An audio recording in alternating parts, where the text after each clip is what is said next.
حبيبه نبيا وآدم بين الماء والطين والصلاة والسلام على أفضل الأنبياء والمرسلين خاتم النبيين رحمة للعالمين المبعوث في الأميين سيدنا ونبينا ومولانا بالقاسم محمد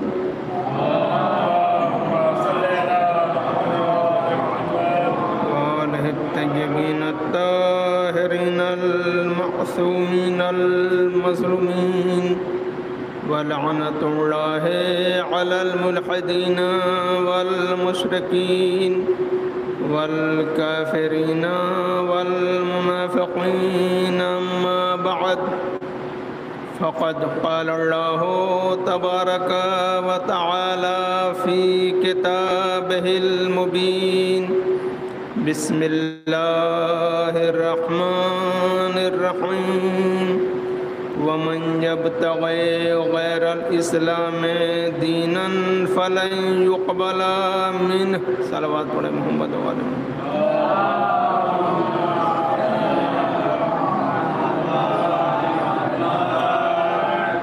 آج کی یہ عظیم مناسبت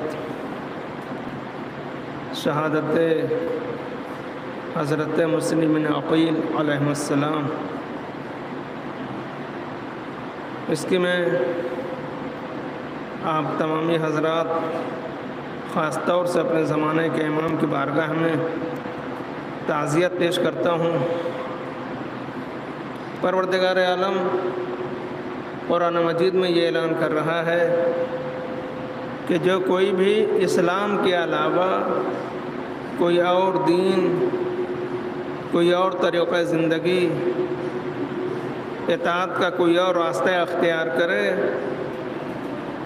تو وہ میرے بارگاہ میں قابل قبول نہیں ہوگا۔ عزیزان گرامی، اسلام کوئی جسم یا مجسمہ نہیں ہے جس کو دیکھ کر ہم اسلام سمجھ سکیں، بلکہ پروردگار عالم نے اپنی طرف سے منتخب بندوں کو بھیجا سلام کی صورت میں، ائمہ طاہرین علیہ السلام کی صورت میں۔ ان کی زندگیوں سے ہمیں اسلام لینا ہے۔ ان کی زندگی کیا ہے، انہوں نے کیسے زندگی گزاری، پوری زندگی میں حالات کے اعتبار سے کن حالات میں انہوں نے کیسا طریقہ کار اختیار کیا، کون سا کردار پیش کیا، کون سی صورتحال ہو تو کیا رد عمل کیا جائے، اظہار اپنے عمل اور کردار کے ذریعے سے کس طریقے سے اسلام کا اظہار کیا جائے، یہ ہمیں ان کی زندگیوں سے ملتا ہے۔ یہ بات تو میں نے بہت بڑی کر دی کہ انبیاء کی سیرت اسلام ہے، ائمہ طاہرین علیہ السلام کی سیرت اسلام ہے، لیکن عزیزان گرامی یہ بات تو بہت بڑی ہے، لیکن آج میں جس شخصیت کے حوالے سے اسلام کی گفتگو کرنا چاہتا ہوں اس شخصیت کا نام ہی مسلم ہے۔ صلوات پڑھے محمد وعلى محمد پر۔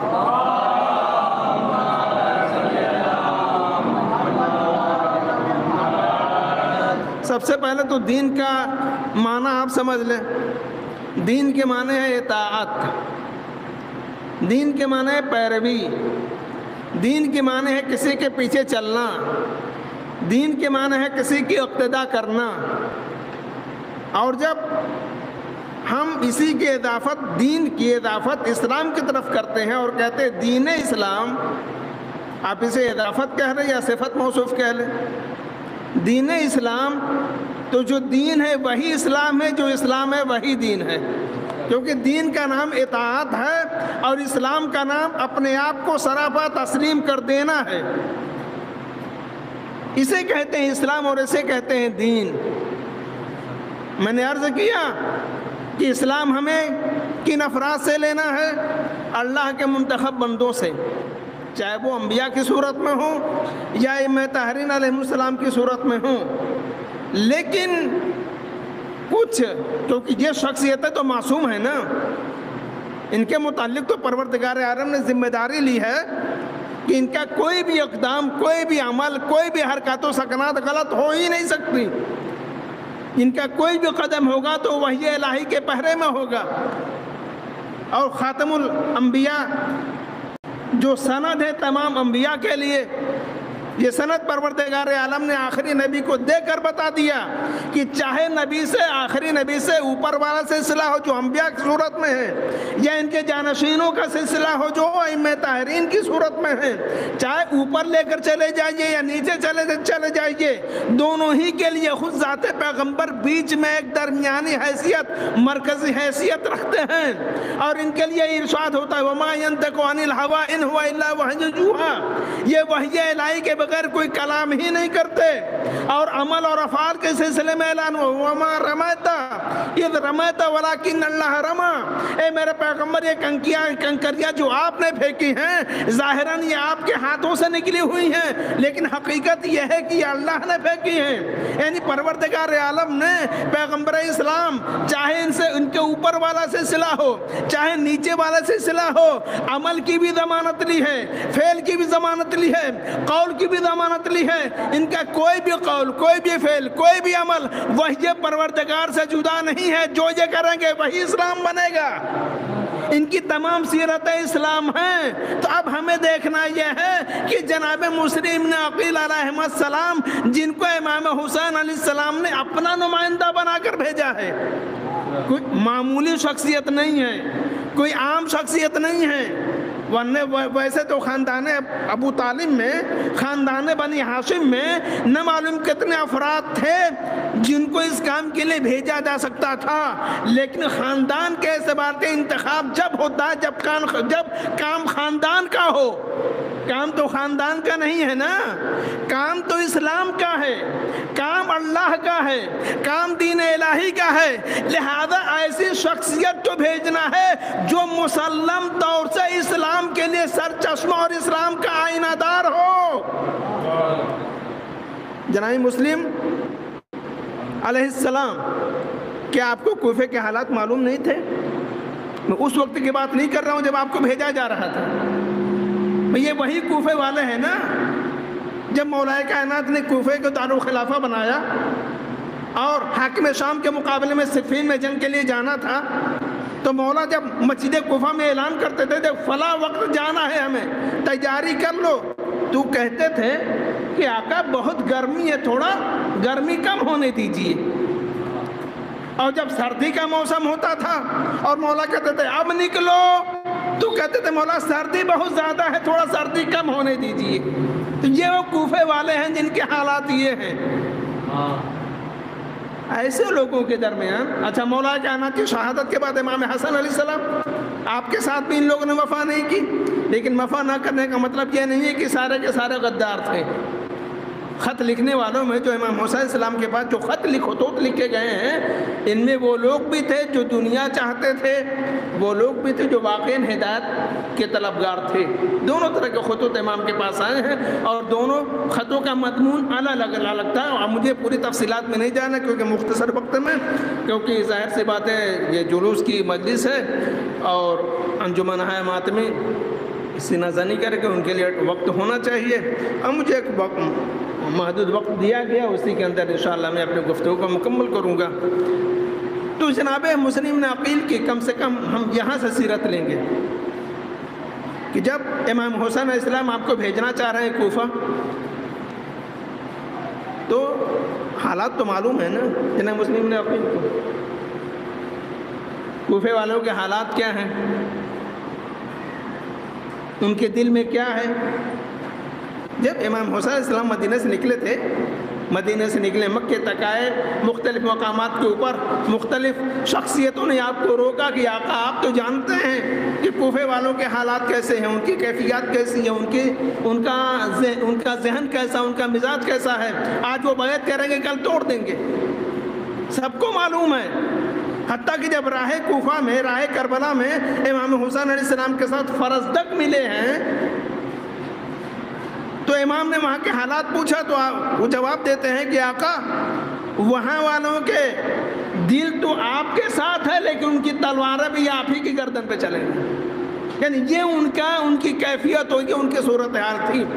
اور یہ جو بیان کر رہے ہیں نا جناب فرزدق، یہ اکثریت کے اعتبار سے بیان کر رہے ہیں، اکثریت کے ذہنی اور ان کے مزاج کی عکاسی کر رہے ہیں.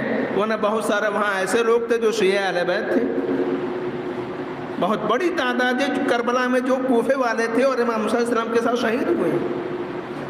اور بعد میں بھی جناب مختار کے ساتھ جو انتقام خون حسین کے لیے آگے بڑھے ہیں جو کوفے والے ہی تھے، کوئی اور نہیں تھے. اب یہ پوری تفصیلات ہیں، ان میں سے ایک تھوڑی سی ایک جھلک میں آپ کے سامنے پیش کر دوں. صرف ایک جملہ وہ یہ ہے کہ جس وقت واقعہ کربلا ہوا، جناب مسلم بن عقیل شہید کیے گئے، عبیداللہ ابن زیاد بصرے سے کوفے حاکم بنا کر جب اس کو بھیجا گیا تو اس وقت اس عبیداللہ ابن زیاد ملعون نے کم سے کم 10,000 شیعوں کو گرفتار کر کے قید خانے میں ڈال دیا تھا. اب آپ بتائیں یہ لوگ کس طریقے سے میدان کربلا میں امام موسیٰ علیہ السلام کا ساتھ دینے جا سکتے تھے. اور جو اکثریت کوفے والوں کی تھی وہ یہ تھی کہ جدھر وہ طاقت دیکھتے تھے ادھر ہی جھک جاتے تھے. یہ بات کی باتیں انشاءاللہ اس کا ذکر کروں گا. فی الحال یہ جناب مسلم بن عقیل کی اطاعت، بھئی اسلام اطاعت کا نام ہے نا، دین اطاعت کا نام ہے، پیروی کا نام ہے. سارے حالات معلوم ہیں. جناب مسلم بن عقیل کو اپنی شہادت نظر آ رہی ہے کوفہ جانے کی صورت میں، پھر بھی انکار نہیں کر رہے ہیں. جیسے ہی جناب مسلم بن عقیل کو امام کا یہ حکم ہوا، صرف ایک اجازت مانگی کہ آقا میں جانے کے لیے تیار ہوں، مجھے اجازت دے دیجئے کہ میں مدینے جاؤں، روضہ رسول سے رخصت کھولوں. اب تاریخ میں لکھیے لفظ اصرار، یعنی جناب مسلم کا اصرار تھا. یہاں سے یہ بات سمجھ میں آ رہی ہے، وہ ساری کیفیتیں تو اس میں نہیں لکھی ہوئی ہیں یا میرا وہاں تک مطالعہ نہیں پہنچ سکا کہ مولا جلدی بھیجنا چاہتے تھے. لفظ اصرار سے تو یہ سمجھ میں آ رہا ہے، لیکن کہیں یہ نہیں لکھا ہوا ہے کہ جناب مسلم نے منع کیا ہے جانے سے. جانے کے لیے اقرار کیا، قبول کیا کہ میں جاؤں گا، لیکن میں چاہتا ہوں کہ روضہ رسول کی آخری مرتبہ زیارت کر لوں. مدینے گئے اور وہاں سے 2 رہنماؤں کو ساتھ لیا جو راستہ بتانے کے لیے ہوتے ہیں، ان کو دلیل بولا جاتا ہے. اس وقت کیا یہی ماحول تھا کہ جب کسی نئے راستے پر جانا ہوتا تھا، اور چونکہ بہت سارے لوگوں کو تو لے کر جانا نہیں تھا، جناب مسلم بن عقیل تنہا جا رہے ہیں، صرف 2 رہنما ہیں جو ساتھ میں چل رہے ہیں. تو یہاں پر جناب مسلم اگر چاہتے تو انکار کر سکتے تھے اور کہہ سکتے تھے یا آقا آپ مجھے کہاں بھیج رہے ہیں. بھی بہت سارے لوگوں نے آپ کو مشورہ دیا تھا نا کہ آقا آپ وہاں نہ جائیے، آپ وہاں نہ جائیے، کیونکہ کوفے والوں کے حالات ہم نے دیکھ لیے ہیں. انہوں نے آپ کے بابا کے ساتھ وفا نہیں کیا ہے، آپ کے بھائی کے ساتھ وفا نہیں کیا، لہذا آپ وہاں پہ تشریف نہ لے جائیے. جناب مسلم بن عقیل علیہ السلام بھی تو کہہ سکتے تھے کہ فرزند رسول لوگ تو آپ کو منع کر رہے ہیں اور آپ مجھے ہی بھیج رہے ہیں. کہہ سکتے تھے کہ نہیں کہہ سکتے تھے، لیکن جناب مسلم بن عقیل کی کیفیت ہی دوسری تھی. وہ فقط نام کے مسلم نہیں تھے بلکہ آپ کا کردار مکمل اسلام تھا، لہذا آپ نے انکار نہیں کیا. چونکہ جناب مسلم بن عقیل علیہ السلام امام حسن اور امام حسین علیہ السلام کے ساتھ پلے بڑھے تھے، جناب عقیل کی اولاد زیادہ تھی، لہذا جناب مولا کائنات نے جناب مسلم بن عقیل کو اپنے پاس رکھ لیا تھا. وہ آپ کی گود میں کھیلے ہیں، مولا کائنات کی گود میں کھیلے ہیں، آپ سے تربیت حاصل کی ہے، آپ سے پرورش حاصل کی ہے. یہ پروردہ امیر المومنین ہے، سیرت، کردار، رفتار، گفتار. بلکہ کچھ اہل سنت مورخین نے یہاں تک لکھا ہے کہ میں تو بات جناب امیر المومنین علیہ السلام کی کر رہا ہوں نا جناب مسلم کے حوالے سے، لیکن کچھ اہل سنت مورخین نے یہاں تک اور تجزیہ نگاروں نے یہاں تک لکھا ہے کہ اولاد جناب ابو طالب جناب عبد المطلب علیہ السلام میں، جناب عبد المطلب علیہ السلام کی اولاد و نسل میں جناب مسلم بن عقیل علیہ السلام سے زیادہ مشابہ رسول اللہ سے کوئی نہیں تھا۔ سب سے زیادہ رسول سے مشابہ کون تھے؟ جناب مسلم بن عقیل۔ تو جو صورت میں مشابہ ہو وہ سیرت میں کتنا ان کے مشابہ ہوگا۔ بہرحال جناب مسلم بن عقیل نے کوفے جانا قبول کیا۔ یہ پہلا مرحلہ اسلام کی اطاعت کا، وقت کے امام کی اطاعت کا، کہ آپ ایسے ماحول میں بھی آپ نے جانے کو منع نہیں کیا جبکہ سامنے شہادت نظر آ رہی ہے، اور امام چونکہ اپنا نمائندہ بنا کر بھیج رہے ہیں۔ آپ نے خط میں کیا لکھا کوفے والے کو؟ یہ لکھا کہ ان ھذا اخی وابن عمی انی باعث الیکم اخی، اے کوفے والو میں تم لوگوں کی طرف اپنے بھائی کو بھیج رہا ہوں، وابن عمی اور میں اپنے چچا کے بیٹے کو بھیج رہا ہوں، اپنے چچا زاد بھائی کو بھیج رہا ہوں، وثقتی من اہل بیتی، میرے تمام گھر والوں میں جتنے زیادہ یہ قابل اعتماد ہے کوئی اور نہیں ہے، لہذا میں انہیں بھیج رہا ہوں۔ یعنی اتنا ساری صفات کے ساتھ متصف کر کے، یعنی جناب مسلم بن عقیل علیہ السلام کو جناب امام حسین علیہ السلام مسلم بنا کے نہیں بھیج رہے ہیں، حسین بنا کے بھیج رہے ہیں۔ مسلم کا سارا کا کردار حسین کا کردار ہوگا، مسلم کا عمل حسین کا عمل ہوگا، کیونکہ سفیر ہوتا ہی وہی ہے جو اس کا مکمل آئینہ دار ہو، جس کی طرف سے سفیر بنا کے بھیجا جا رہا ہے۔ تو لہذا جناب مسلم بن عقیل وہاں تشریف لے گئے۔ یہ تو پہلا مرحلہ ہے۔ دوسرا مرحلہ کہ جس وقت عبید اللہ ابن زیاد کو یزید نے پیغام بھیجا کہ تم بصرے کے حاکم ہو، اس پہ برقرار رہو، لیکن وہاں کی قیادت اور گورنری تم اس وقت اپنے بھائی کے حوالے کر دو، کوفے چلے جاؤ، میں نے تمہیں کوفے کا بھی حاکم بنا دیا۔ تو 500 افراد کو لے کر چلا۔ انہی 500 افراد میں سے بہت سارے مولا کے چاہنے والے بھی تھے، اور وہ اس مقصد سے آ رہے تھے تاکہ جناب مسلم بن عقیل کی مدد کریں۔ انہی میں مولا کائنات کے بالکل ہی قریبی جناب شریک ابن عبر، جو بصرے میں رہتے تھے اور بصرے کے سرداروں میں سے تھے، اور ابن زیاد سے بھی ظاہراً دوستی تھی۔ اب یہ ایک تفصیلی موضوع کی دوستی کیسی تھی، کیا تھی، اس کی طرف صرف معمولی اشارہ کر دو کیونکہ وقت گزرتا چلا جا رہا ہے۔ مولا کائنات کے اصحاب میں سے 2 قسم کے افراد تھے، اور دونوں ہی ائمہ طاہرین علیہ السلام کی نظر میں مقبول ہیں۔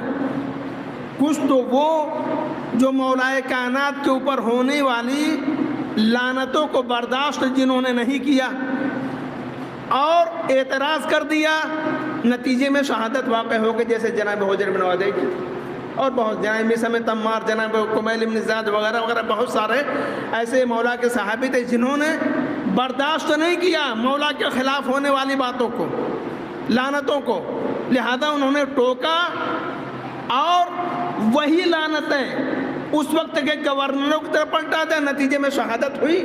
یہ بھی ائمہ طاہرین علیہ السلام کی نظر میں مقبول ہے۔ لیکن بہت سے اصحاب ایسے تھے جن کا ایمان بہت زیادہ مضبوط تھا اور جن کی قوت برداشت بہت زیادہ تھی، یہ خاموشی کے ساتھ خفیہ طور سے، مخفی طور سے اہل بیت کے لیے کام کرتے تھے۔ انہی میں سے ایک شریح ابن عور بھی تھے، اور بہت سارے ایسے اصحاب بھی اس وقت بھی موجود تھے جو کربلا میں امام حسین علیہ السلام کے ساتھ شریک ہوئے۔ یہ شریح ابن عور بہت ہی ضعیف ہو چکے تھے۔ جس وقت عبید اللہ ابن زیاد ملعون ان کو لے کر چلا ہے 500 افراد کے، ان میں سے یہ بھی ساتھ میں ہو لیے، اور ان کی کوشش یہ تھی کہ ہر تھوڑی دور کے بعد، کیونکہ اس وقت گھوڑوں کا اور اونٹوں کا سفر ہوا کرتا تھا، بصرے سے یہ ملعون جب لے کر چلا کوفے کے لیے، تو شریح ابن عور ہر مقام پر ہر تھوڑی دور کے بعد اپنے آپ کو جان بوجھ کر گھوڑے سے گرا دیتے تھے، مقصد کیا تھا؟ مقصد یہ تھا کہ جتنی تاخیر سے ابن زیاد پہنچے اتنا اچھا ہے، یعنی اس سے پہلے کہ ابن زیاد کوفے تک پہنچے امام حسین علیہ السلام پہنچ جائیں۔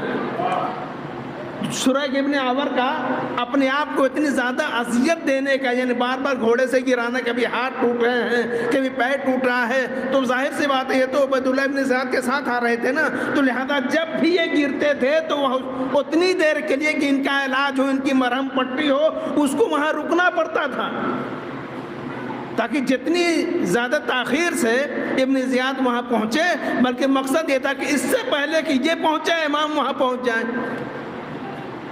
جب اس ملعون نے یہ دیکھا کہ تو کچھ زیادہ ہی تاخیر ہوتی جا رہے، لہذا یہ ان کو چھوڑ کر وہاں سے کوفے کے لیے روانہ ہو گئے۔ اب یہی شریک ابن عور جس وقت یہ پہنچا ہے تو ظاہر سی بات ہے امام حسین السلام تبھی پہنچ نہیں پائے تھے، خط روانہ ہو چکا ہے۔ جناب مسلم بن عقیل کے ہاتھوں پر 2-3 روایتیں، مختلف روایتیں، کسی میں یہ ہے کہ 12,000 افراد نے بیعت کی، کسی میں 18,000، کسی میں 25,000، بہرحال 12,000 سے کم کی کوئی روایت نہیں کہ 12,000 سے کم افراد نے بیعت کی ہو۔ بہرحال جتنے افراد نے بیعت کی تھی، جناب مسلم بن عقیل کے لیے امام حسین السلام کا یہ حکم تھا کہ جیسے ہی وہاں پہ حالات تم سازگار دیکھو تم میرے پاس خط لکھ دینا، میں وہاں پر آ جاؤں گا۔ خط بھی روانہ ہو چکا ہے، لیکن امام حسین علیہ السلام اس سے پہلے یہ پہنچتے عبیداللہ ابن زیاد ملعون کوفے پہنچ چکا ہے۔ اب جناب مسلم بن عقیل بھی جناب ہانی بن عروہ کے گھر پہ ہیں، کیونکہ آپ چھپے ہوئے ہیں، ادھر عبیداللہ ابن زیاد ملعون آپ کو تلاش کیے جا رہا ہے، کیونکہ ہانی بن عروہ بھی وہ بھی ایک بزرگ ہیں، مولا کے چاہنے والے تھے، لہذا جناب مسلم بن عقیل کو آپ نے پناہ دی۔ اور ادھر شریک ابن عور بھی جب کوفے پہنچے ہیں تو انہوں نے بھی اب بالکل مرض کی حالت میں بیمار ہیں، تو وہ بھی انہی کے ہاں مہمان ہوئے جناب ہانی بن عروہ کے وہاں۔ تو جب عبیداللہ ابن زیاد نے دربار سجایا تو اس نے دیکھا کہ شریک ابن عور نہیں دکھ رہے ہیں، پوچھنے لگا وہ نہیں دکھ رہے ہیں، کہاں ہیں وہ؟ تو انہیں بتایا گیا کہ وہ مریض ہیں، وہ بیمار ہیں اور ہانی بن عروہ کے گھر پہ ہیں۔ تو اس ملعون نے وہاں سے پیغام بھیجا جناب ہانی کے وہاں کہ میں شریک کی عیادت کے لیے آنا چاہتا ہوں، شریک ابن عور کی عیادت کے لیے میں آنا چاہتا ہوں۔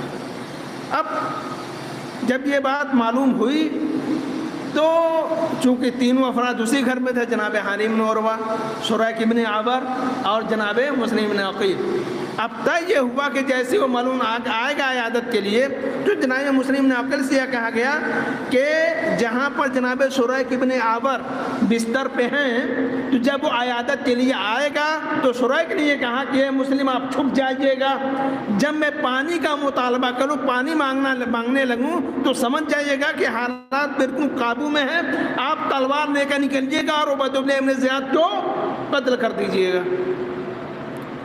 یہ بات طے ہوئی۔ عبیداللہ ابن زیاد مغربین کے بعد آیا، عشاء کے بعد آیا، اور آنے کے بعد جو ہے بیٹھا آیات وغیرہ کی حال چال پوچھا، اور ادھر جناب شریک ابن عور بار بار پانی کا مطالبہ کریں، یعنی اشارہ کر رہے جناب مسلم بن عقیل علیہ السلام کی طرف کہ آپ نکلیے اور جو طے ہوا اسے کیجئے، لیکن جناب مسلم ہے جو نہیں نکل رہے ہیں۔ بہرحال جب کئی بار ایسا ہوا تو کچھ لوگوں کا کہنا یہ ہے کہ وہ سمجھ گیا کہ شاید کوئی خطرہ ہو، کچھ لوگوں کا کہنا یہ ہے کہ جو اس کا دربان تھا، کیونکہ اس نے جتنا افراد کو لے کر گیا تھا عیادت کے لیے سب کو اس نے باہر چھوڑ دیا تھا اور صرف ایک اپنے دربان کو لے کر اندر داخل ہوا تھا، تو اس نے دربان نے کچھ اشارہ کیا کہ آپ چلیے۔ بہرحال کچھ لوگ کہتے نہیں، کسی کو کچھ محسوس نہیں ہوا تھا، جناب یعنی ٹھیک ٹھاک دیر ہو گئی تھی تب بھی جناب مسلم بن عقیل نکلے نہیں۔ اچھا جب وہ چلا گیا تو شریک نے پوچھا کہ جو طے ہوا تو آپ نے کیا کیوں نہیں؟ اتنا اچھا یہ موقع غنیمت تھا، آپ کو یہ عمل انجام دینا چاہیے تھا۔ تو 2 وجہ بتائی جاتی ہیں، بلکہ جناب مسلم بن عقیل علیہ السلام نے 2 وجہ بتائی، کہا کہ 2 اسباب تھے جس کی وجہ سے میں نے۔ پہلی بات تو یہ ہے کہ کچھ لوگوں کا کہنا یہ ہے کہ جناب ہانی کا انہوں نے نام لیا کہ جناب ہانی نہیں چاہتے تھے کہ عبیداللہ ابن زیاد کا قتل ان کے گھر میں ہو۔ دوسری یہ کہ نہیں، جناب ہانی بن عروہ تو خود چاہتے تھے، خود وہ اس پروگرام میں شامل تھے، لیکن جناب خانے کی بیوی یا ان کے گھر کی کسی کنیز نے آپ کا دامن پکڑ لیا جناب مسلم کا، اور پکڑنے کے بعد کیا کہ خبردار ہمارے گھر میں ہے، اس طرح کی کوئی حرکت نہیں ہونی چاہیے۔ اور دوسری وجہ جو اصل وجہ تھی جناب مسلم نے بیان کی وہ یہ کہ میں نے، چونکہ جناب مسلم نے رسول کی زیارت تو کی نہیں تھی اور نہ ان سے کوئی حدیث سنی تھی، وہ تابعی تھے، تو انہوں نے کہا کہ لوگوں سے میں نے سنا ہے کہ رسول السلام نے فرمایا ہے کہ الایمان قید الفتق المومن لا یفتق، کہ ایمان رخصت ہو جاتا ہے اگر کسی کو دھوکے سے قتل کر دیا جائے، ایمان رخصت ہو جاتا ہے اگر کسی کو دھوکے سے قتل کر دیا جائے، اور مومن وہ ہوتا ہے جو دھوکے سے قتل نہیں کرتا۔ یہ اسلام کی دوسری صفت، ایمان کی دوسری صفت۔ ورنہ آپ بتائیں کہ اتنا اچھا موقع تھا، بھئی پورے واقعے کربلا کا ذمہ دار کون ہے؟ حکم تو وہاں سے یزید نے دیا تھا، لیکن اس حکم کو کے اوپر عمل پیرا ہونے کے لائق اگر کوئی تھا تو وہ عبید اللہ ابن زیاد ہی تھا، اسی کے ذریعے واقع کربلا ہو سکتا تھا، ورنہ کوفے کے اندر تو کوئی ایسا تھا ہی نہیں جو خاندان اہل بیت کے مقابلے میں آتا، اور اگر ایسا ہوتا تو بصرے سے عبید اللہ ابن زیاد تو کوفے بلانے کی ضرورت ہی نہ تھی۔ اس کا مطلب یہ ہے، اس کی وجہ یہ ہے کہ یہ خود جس کو کہا جائے کہ بغض اہل بیت کی ایک نشانی یہ ہوتی ہے کہ وہ ولد الزنا ہوتا ہے۔ اس کے باپ کا نام پتہ ہے آپ کو؟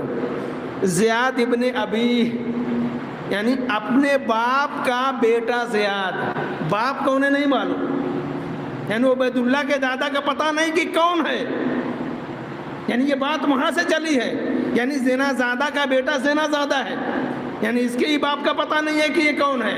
تو یہ بنی امیہ کو اچھی طریقے سے معلوم ہے کہ اہل بیت کے مقابلے میں وہی شخص آ سکتا ہے جس کی ولادت اس انداز سے ہوئی ہو، تو لہذا اگر اس کا قتل ہو جاتا تو واقعی کربلا ہوتا؟ کیا ہو سکتا تھا؟ میں تو سمجھتا ہوں نہیں ہو سکتا تھا، کیونکہ سارا یہ مکمل اسی کی ذمہ داری تھی، اس نے یہ سب کچھ کیا۔ تو اگر وہ قتل ہو گیا ہوتا تو یہ سارا معاملہ ہی صاف تھا۔ اچھا، شریح ابن عور چونکہ بصرہ کے وجہاء میں سے تھے، وہاں کے سرداروں میں سے تھے، انہوں نے کہا تھا کہ آپ یہاں عبید اللہ ابن زیاد کو قتل کر دیجئے، کوفہ آپ کا ہو جائے گا، اور جب میری طبیعت ٹھیک ہو جائے گی میں بصرے جاؤں گا تو وہاں کے سارے حالات سنبھالنے کے بعد بصرہ بھی آپ کے حوالے کر دوں گا۔ لہذا امام حسین علیہ السلام کی حکومت، اور کوفے کے لیے کہا جاتا ہے کوفہ عراق کا تاج ہے، جس کی حکمرانی کوفے پر ہو گئی سمجھ لیجئے پورے عراق پر اس کی حکمرانی ہو گئی۔ تو لہذا کوفہ اور بصرہ جیسے شہر اگر امام کے دستے قدرت میں آ جاتے اور ان پہ آپ کی حکومت ہو جاتی تو پھر شام کی حکومت کی تو کوئی حیثیت ہی نہیں تھی۔ لیکن صرف اسلام کی پیروی اور اسلام کے اوپر عمل، صلوات پڑھے محمد و آل محمد۔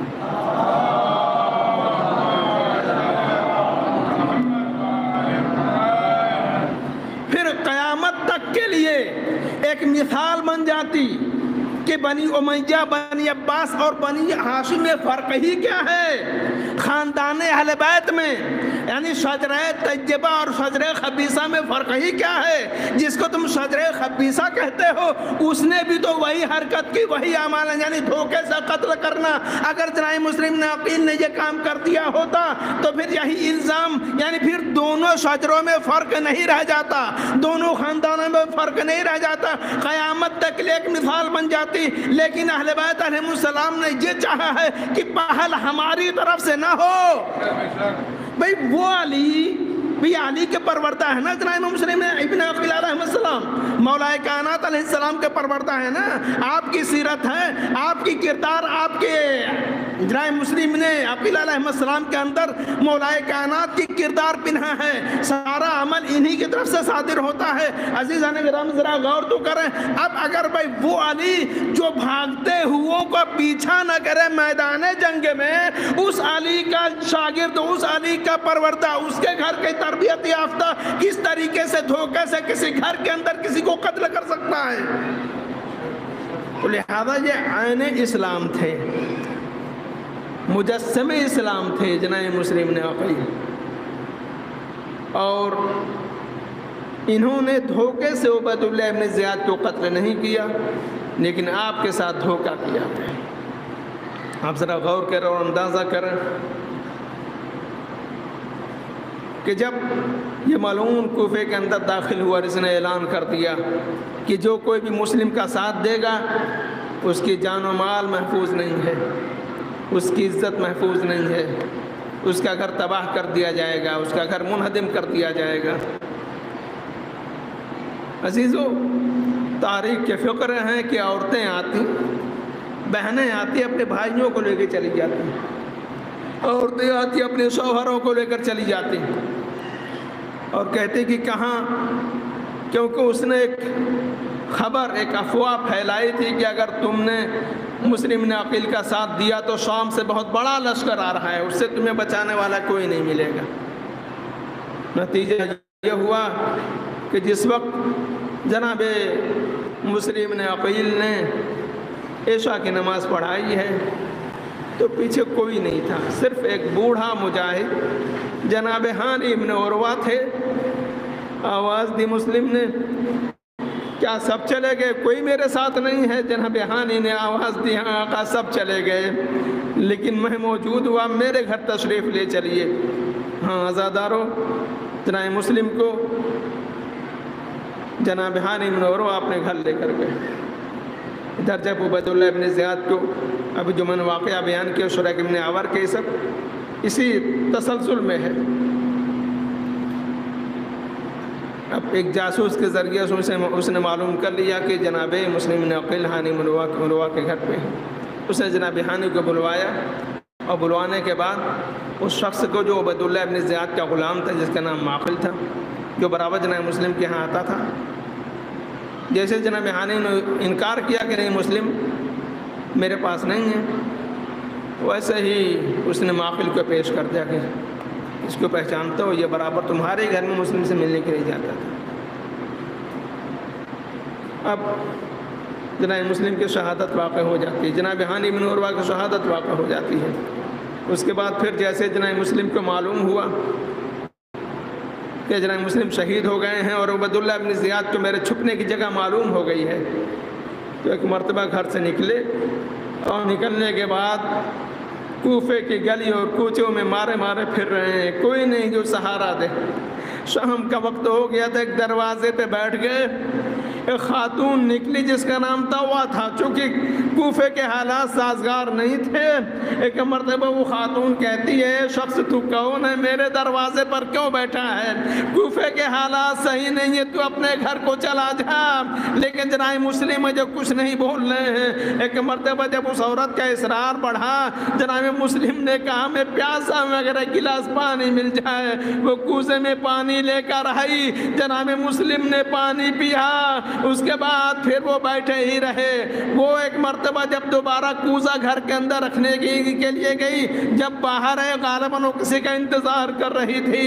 ہاں آزادارو، ایک مرتبہ وہ خاتون آتی اور آنے کے بعد پھر دیکھا مسلم میرے دروازے کی کوئی اجنبی ہے جو میرے دروازے پر بیٹھا ہوا ہے، کیونکہ پہچان نہیں رہی تھی کہ یہ کون ہے۔ ایک مرتبہ پھر کہتی ہے کہ یہ شخص میں اجازت نہیں دیتی کہ تو میرے دروازے پر بیٹھا رہے، کوفے کے حالات سازگار نہیں ہیں، تو اپنے گھر کو چلا جا۔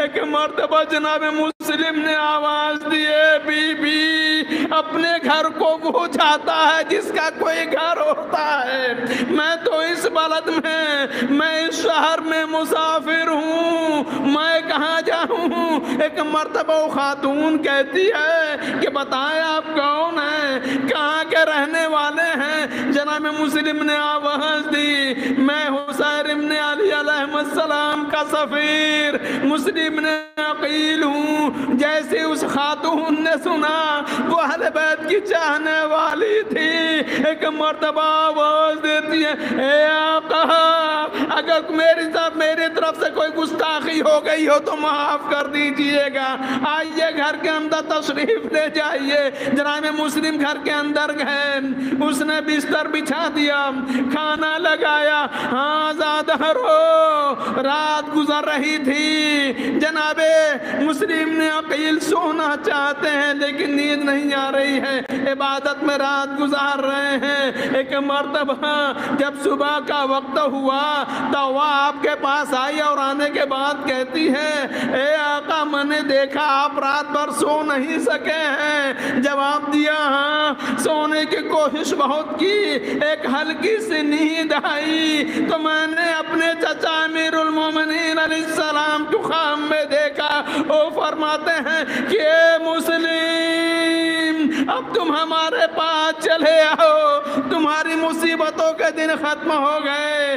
کہ اے بھائی توبہ میں نے یہی سمجھا ہے کہ اب میری زندگی کا یہ آخری دن ہے۔ ہاں زادارو اتنا سننا تھا، ایک مرتبہ باہر سے گھوڑوں کے ہنانے کی آواز آنے لگی۔ جناب مسلم سمجھ گئے کہ ادھر دربار میں خبر ہو گئی ہے کہ میں طوع کے گھر میں پناہ لیے ہوئے ہوں۔ ایک مرتبہ تلواروں کو سجایا باہر نکلنا چاہتے ہیں، طوع علیہ السلام آواز دیتے ہیں اے بی بی میری غیرت کو گوارا نہیں ہے کہ تیرے گھر میں کوئی اس طریقے سے داخل ہو جائے، مجھے تیرے پردے کا خیال ہے۔ میں کہوں گا اے آقا مسلم آپ کو طوع کے گھر کے پردے کا اتنا خیال، ہائے ذرا عصر عاشور میدان کربلا میں آئیے، ذرا دیکھیے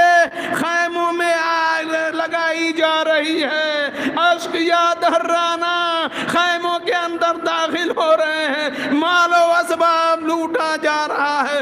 ہاں زادارو جناب مسلم باہر نکلے، جنگ پہ جنگ کرتے چلے جا رہے ہیں۔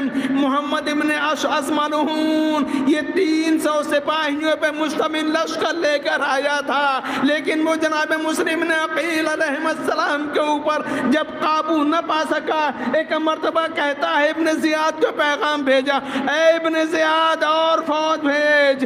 ایک مرتبہ عبید اللہ ابن زیاد ملعون کہتا ہے کہ ایک فرد کو قابو میں کرنے کے لیے اتنے افراد کم کیسے پڑ رہے ہیں؟ محمد ابن اشعث کہتا ہے تو نے کیا سمجھا ہے کوفے کے بنی اور بقالوں سے جنگ ہو رہی ہے؟ ارے یہ ہاشمی شہر ہے، جدھر گزر جاتا ہے کشتوں کے پشتے لگا دیتا ہے۔